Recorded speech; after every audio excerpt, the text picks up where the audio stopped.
नमस्कार दोस्तों, स्वागत है आपके इस बहुत ही खास चैनल में जिसका नाम है अंशु तिवारी।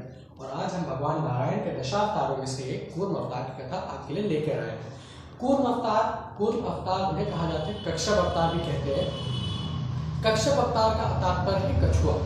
कछुआ क्यों बनना पड़ा श्री नारायण को, श्री हरि को, इसकी कथा हम आज आपको सुनाएंगे। तो एक समय की बात है जब एक समय देवराज इंद्र ऐरावत पर बैठकर कहीं जा रहे थे तो सामने से उन्हें दुर्वासा ऋषि मिले। दुर्वासा ऋषि मिले तो इंद्रदेव ने उन्हें प्रणाम किया और उन्हें एक माला भेंट स्वरूप में दी। माला देने के पश्चात देवराज इंद्र ने उसे अपने ऐरावत के गले में डाल दिया और ऐरावत ने उस माला को उतार के नीचे फेंक दिया।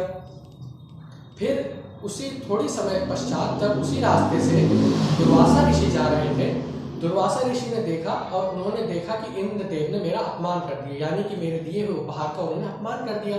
तो उन्होंने सबको श्राप दे दिया, सभी देवों को, कि वो श्रीहीन हो जाए, क्योंकि उन्हें लगा कि उन्होंने घमंड में ऐसा किया, श्री के घमंड में यानी लक्ष्मी देवी के घमंड में, यानी धन के घमंड में ऐसा किया। इसीलिए उन्होंने उन्हें श्राप दे दिया ताकि वो श्रीहीन हो जाए। श्राप मिलने के पश्चात धन नहीं था देवताओं के पास। धन नहीं होने के कारण उनकी सारी शक्तियां भी चली गई।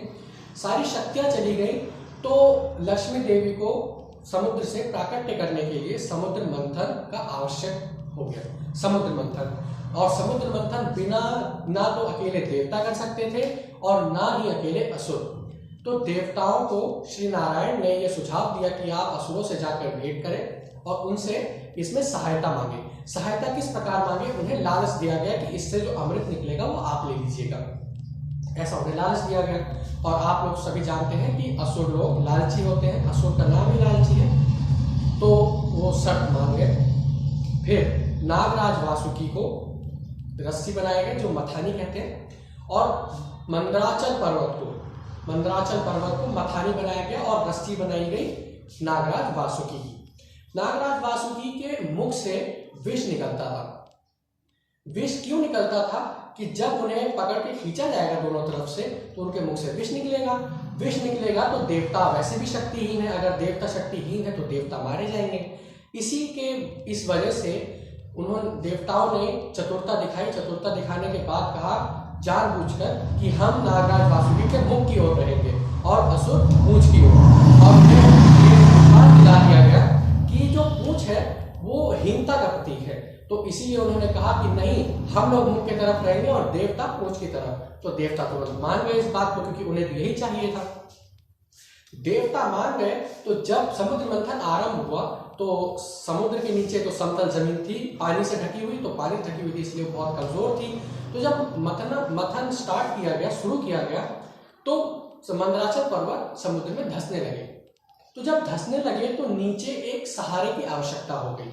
सहारे की आवश्यकता हुई तो इसी की वजह से श्री नारायण ने कूर्म अवतार धारण किया, क्योंकि कछुए की पीठ बहुत ही हार्ड यानी कि बहुत ही सख्त चीज से बनी हुई होती है। और फिर श्री हरि ने अपने पीठ पे मंदराचल पर्वत को उठा के मंथन का काम प्रारंभ किया।